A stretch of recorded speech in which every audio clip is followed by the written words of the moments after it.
Halo, perkenalkan nama saya Andra Arta Kurniawan, saya dari Prodi S1 Teknik Komputer Universitas Dinamika.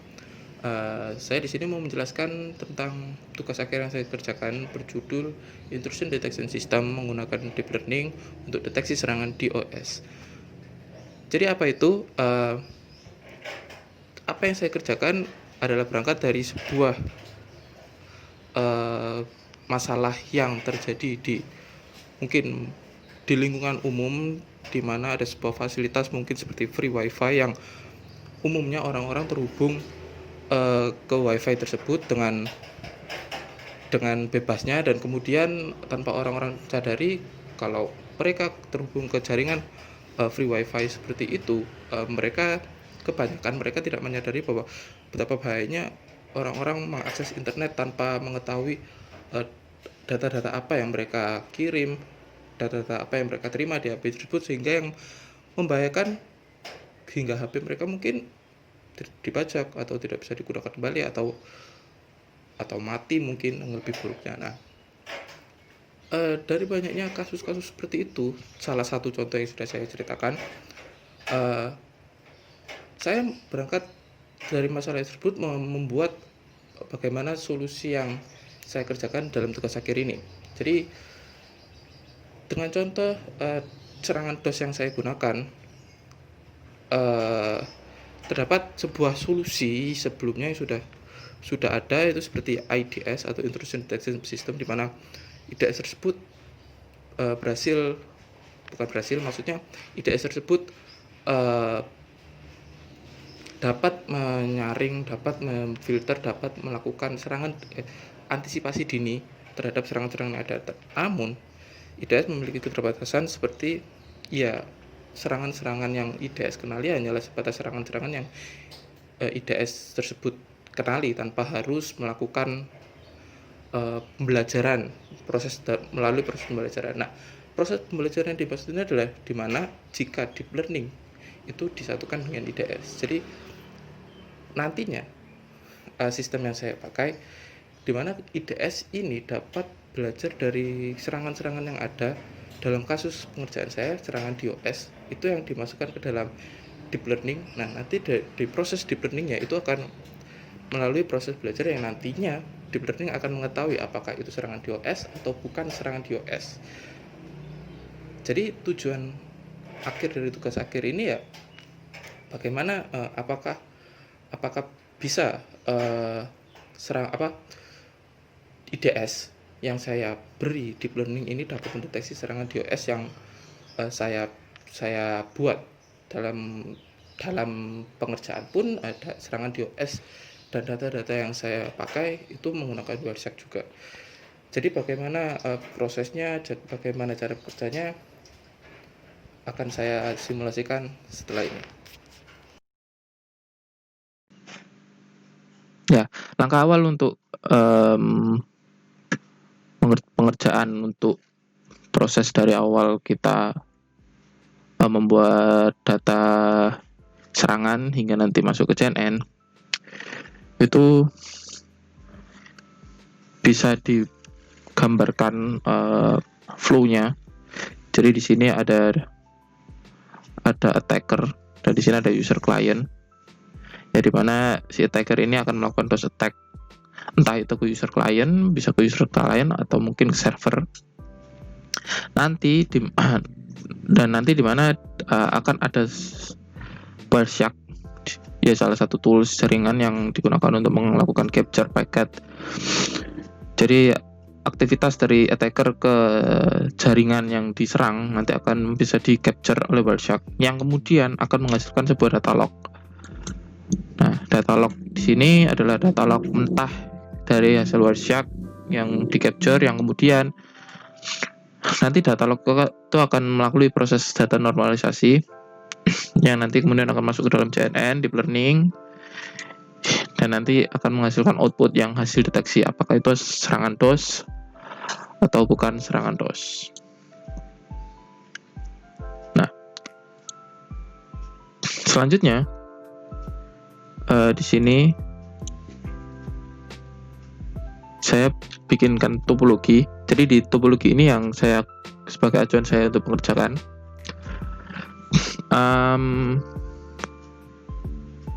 Di mana topologi ini bisa diimplementasikan secara real atau menggunakan virtual, dan namun dalam pengerjaannya ini dilakukan secara virtual tanpa diimplementasikan secara real, jadi menggunakan virtual OS. Jadi di sini ada sebuah router ini adalah jaringan yang dimana simulasi ini akan dilakukan dalam satu jaringan, dan di sini ada server, di mana server tersebut nanti akan ada Wireshark yang melakukan capture dari server side dengan port 80 terbuka. Ini digunakan untuk melakukan simulasi di mana DOS attack ini akan melakukan serangan melalui port 80, dan di DOS attack ini akan diinstal HP3 Linux Tools, di mana itu adalah sebuah tools yang umum digunakan untuk DOS attack. Jadi di topologi ini dua virtual host atau dua OS secara real yang akan digunakan. Pertama, kita harus ada terlebih dahulu VirtualBox. Di sini ada VirtualBox yang sudah terinstall, dan apabila belum ada VirtualBox-nya bisa diinstal terlebih dahulu, dan software ini gratis, dan nanti bisa juga dilakukan instalasi untuk OS-nya. Karena di sini menggunakan secara virtual, jadi OS ini sudah ada. Tapi apabila dilakukan secara real tanpa harus menggunakan virtual, jadi bisa langsung digunakan. Untuk keperluan di sini saya menggunakan satu virtual kali Linux, karena di virtual kali Linux ini sudah ada tools HP3, jadi tinggal menggunakan, dan ada virtual Ubuntu yang digunakan sebagai server side. Untuk penggunaannya, agar komputer ini dapat terhubung satu jaringan, itu diatur dulu networknya. Jadi di sini kita masuk ke bagian settings dari virtual hostnya. Di network ini kita pilih adapter satu untuk di bridge dengan adapter dari komputer asli yang kita gunakan. Jadi di bridge, dan status kabel connect-nya dicentang, gitu pula dengan virtual host yang satunya, yang kali Linux. Nah, untuk selanjutnya bisa di run, dan untuk dari server side-nya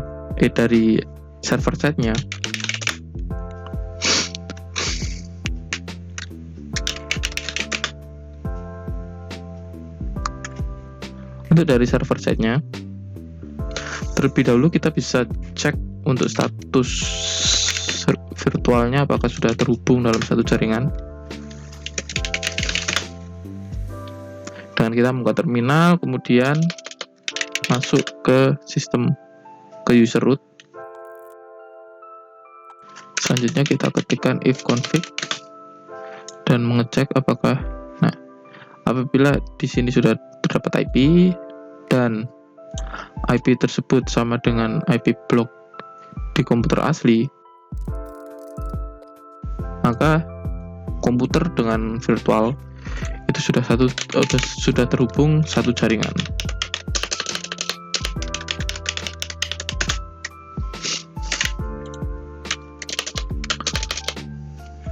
Selanjutnya kita bisa install tools-tools yang dibutuhkan.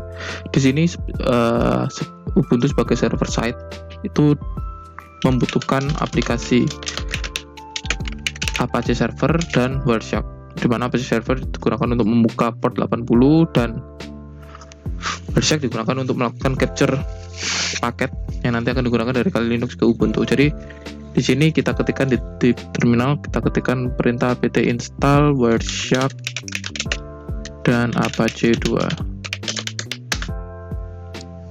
Nah, karena di sini saya sudah install, jadi untuk selanjutnya kita cek apakah port 80-nya terbuka. Itu dengan menggunakan perintah nmap localhost. Di sini port 80 sudah terbuka,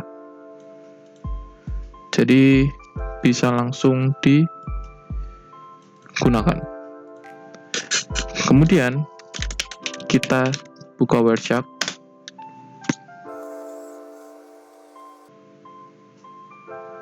Nah, di sini banyaknya interface. Kita pilih interface yang sesuai dengan interface yang tadi sudah kita cek. Di sini alamat IP yang didapatkan berasal dari interface ENP0S3.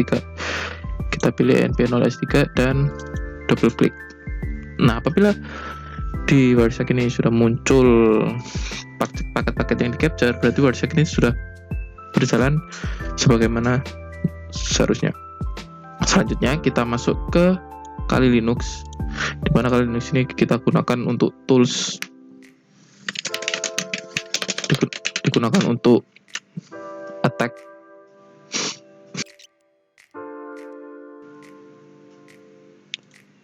Ya, sama seperti di Ubuntu, kita cek dulu di sini apakah jaringan di Kali Linux ini sudah satu jaringan dengan komputer kita dan komputer Ubuntu di virtual Ubuntu.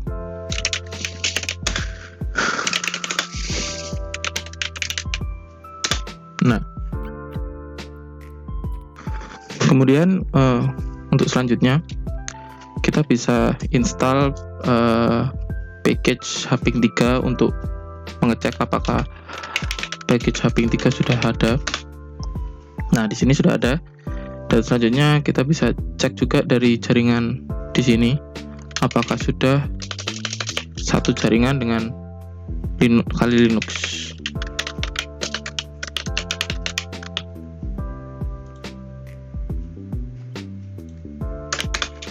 Ya. Langkah selanjutnya, karena ini sudah terhubung, kita bisa dari Wireshark kita bisa filter paket-paket ini untuk langsung mengarahkan di Kali Linux-nya dengan mengetikkan ip.addr sama dengan 100.16. Nah, ini adalah paket-paket yang berasal dari Kali Linux yang tercapture dari Wireshark di server. Nah, selanjutnya kita coba jalankan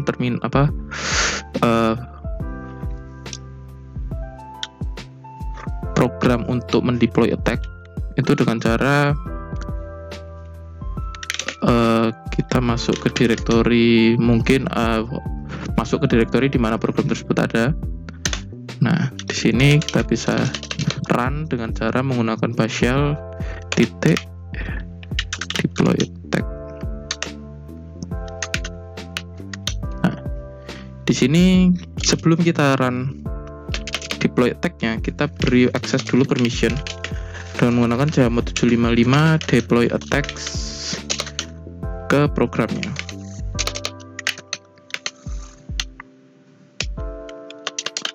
Deploy attacks.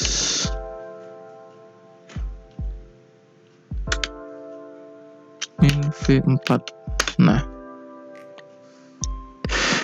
kita pakai deploy attacks min V4, terus kita jalankan programnya deploy attack min V4. Nah, kita beri flag target, di mana target ini adalah IP dari server. IP dari server adalah 117.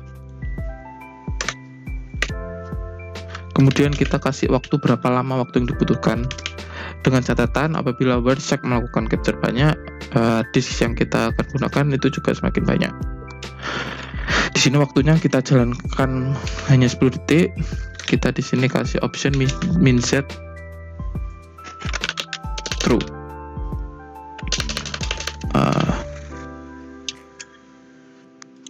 Jadi untuk ngerannya kita ketikkan perintah partial di sini untuk nama programnya, kemudian min t alamat dari IP-nya, IP dari server side, kemudian min r ini waktu yang kita butuhkan untuk berapa lamanya berjalan program, dengan catatan kalau misalnya semakin lama hard disk yang digunakan untuk Wireshark menyimpan capture itu juga semakin besar. Jadi untuk pertimbangan juga perlu. Kemudian di sini kita kasih option flag min set true. Di sini bisa kita cek untuk di Wireshark-nya masih belum ada aktivitas apapun dari server, dari attack ke server side. Kemudian kita enter, di sini berjalan. Nah, ini paket yang dikirimkan tiap second untuk ICMP bisa kita isi 100, TCP 100. Ini sesuai kebutuhan.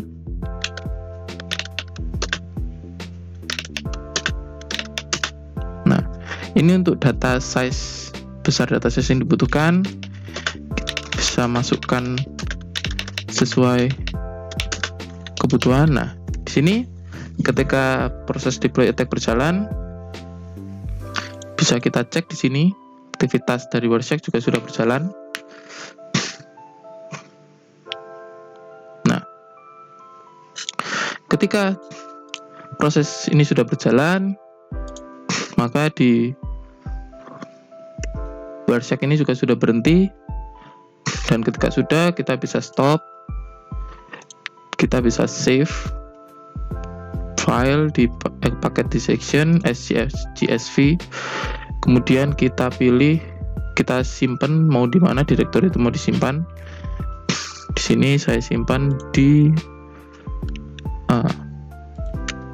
data log, folder data log, kemudian saya namain dengan log Wireshark, log wireshark.csv. Nah, untuk langkah selanjutnya kita melalui proses data normalisasi, di mana kita buka dulu browser, kita langsung simpan data Wireshark ini ke Google Drive, karena nanti untuk penggunaannya mulai dari data normalisasi hingga proses CNN itu melalui proses data, melalui proses di Google Colab. Jadi kita buka drive.google.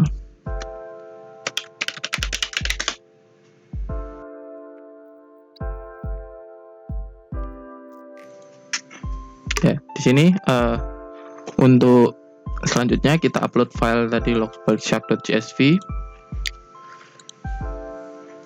Kita di sini buka dulu di terminal, terus kita ketikkan sudo.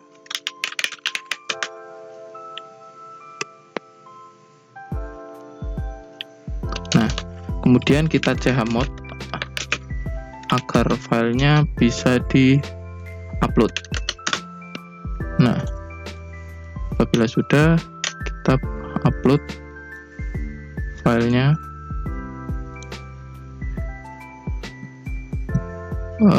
Dokumen data log. Nah, ini untuk datanya sudah diupload dan sudah dari Google.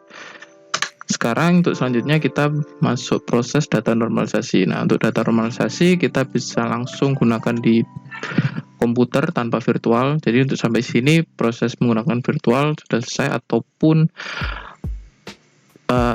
host real, komputer real itu yang digunakan untuk Ubuntu dan Kali Linux-nya. Nah, di sini kita langsung buka program data extract. Di sini untuk data normalisasinya kita pakai Google Colab.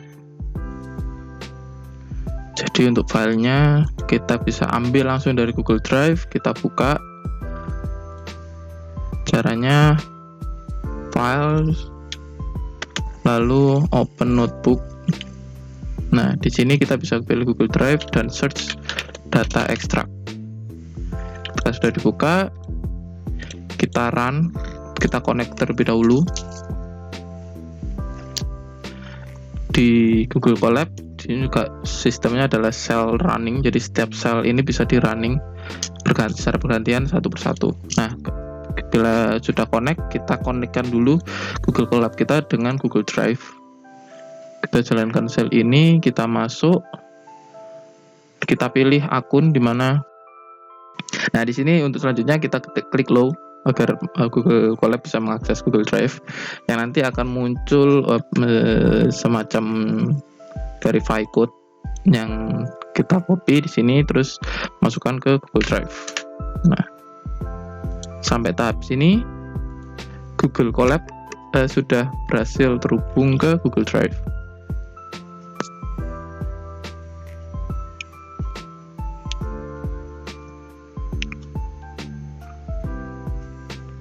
Nah, untuk selanjutnya kita run ini untuk program utamanya.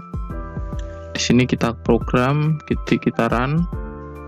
Untuk directory, nanti kita akan diminta untuk menginputkan directory. Directory ini kita ambil dari data log yang tadi kita buat. Itu nanti ada di My Drive, TA, Project, Data Log. Di sini kita copy My Drive, TA, Project. Nah, nanti ada di Data Log. Kita run. Nah, kita copy My Drive, TA, Project, Data Log. Untuk ekstrak folder name-nya kita bisa kasih nama sama ekstrak. Nah, kita yes. Nah,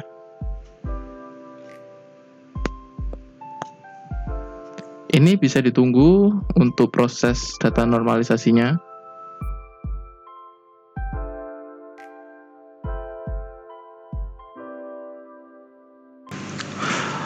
Oke, setelah kita upload filenya,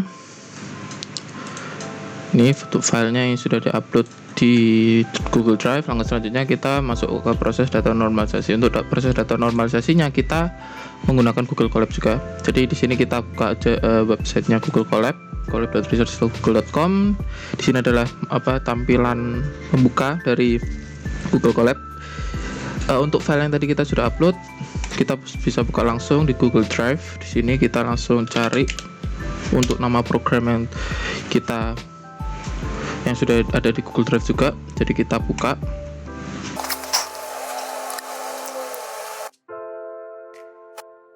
Nah, untuk selanjutnya kita konekkan Google kita.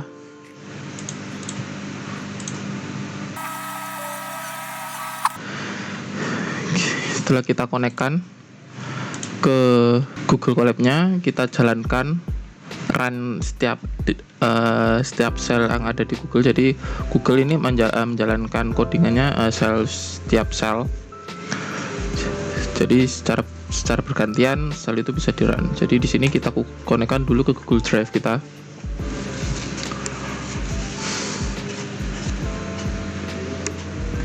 Nah, setelah itu kita bisa jalankan di sini untuk data normalisasinya. Di sini kita jalankan untuk program data normalisasi kita.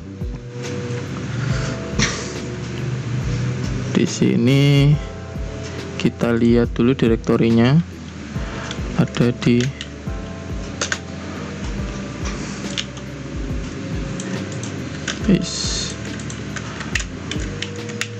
ada di My Drive, TA, Project, Data Log. Nah, sini kita run.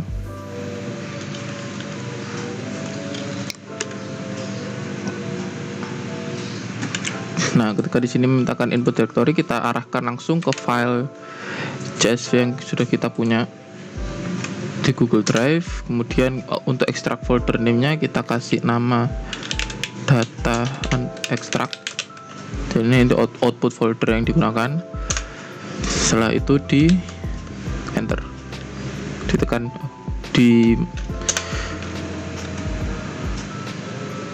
nah, sambil menunggu ini program menjalankan data normalisasinya.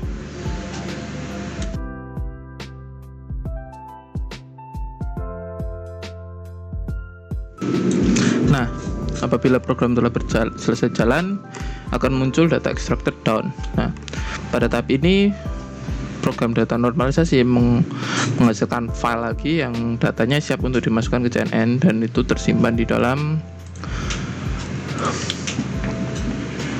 Google Drive.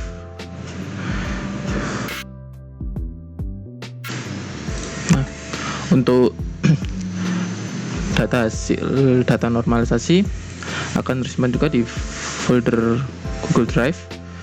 Itu nanti akan muncul folder datasets. Nah, di sini akan muncul file yang belakangnya ada .npy. Nah, data ini yang akan dimasukkan ke dalam CNN. Selanjutnya untuk masuk ke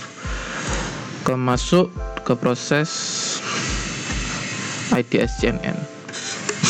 Untuk masuk ke proses deep learning-nya, kita buka kembali program final IDS CNN. Sini kita akan mulai masuk ke proses CNN-nya. Nah, di sini sampai tahap terakhir ini untuk proses menjalankan programnya sama seperti data normalisasi. Bedanya di sini lebih banyak sel, dan untuk setiap hasilnya nanti akan langsung masuk ke proses masuk ke Google Drive.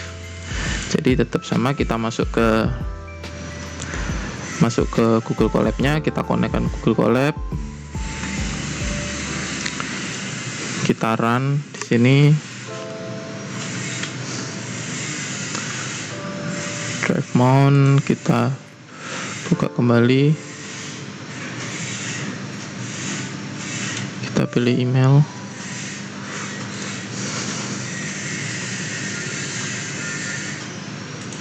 Nah,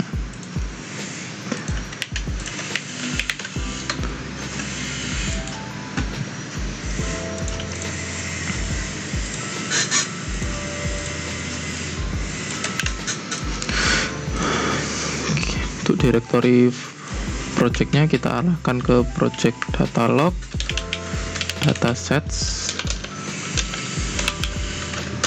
Kita pindah directory,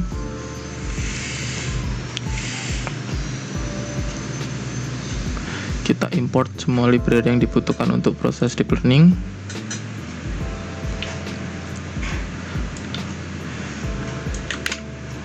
Kita baca folder input foldernya yang ada file .npy.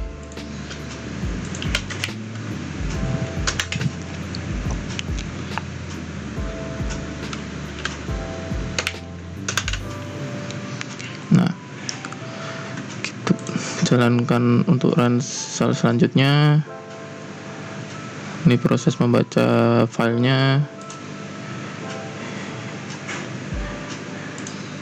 Membuat matriks, membuat model VGG. Di sini membuat matriks pixelnya yang diplot menjadi gambar. Di sini kita tampilkan setiap layernya. Nah, di sini kita masuk ke proses iterasi trainingnya.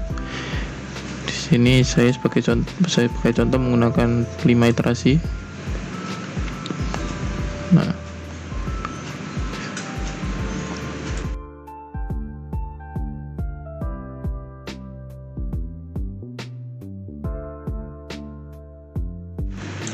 selanjutnya akan muncul hasil tes loss akurasinya berapa. Di sini akan muncul grafik juga yang dihasilkan, grafik antara training dengan loss, training validasi antara loss dan akurasi. Di sini ada grafik plot untuk aktivitas jaringannya.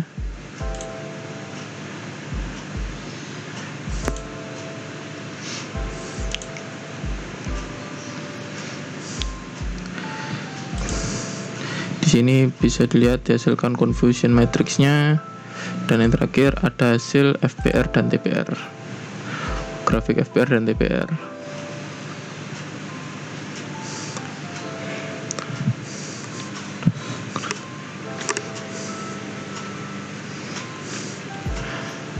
Nah, karena ini sebagai contoh, jadi untuk hasilnya ini bisa dilakukan kembali untuk proses pengambilan data dari DOS attack yang dibutuhkan memang sangat besar, tapi ini karena sebagai contoh ini saya run.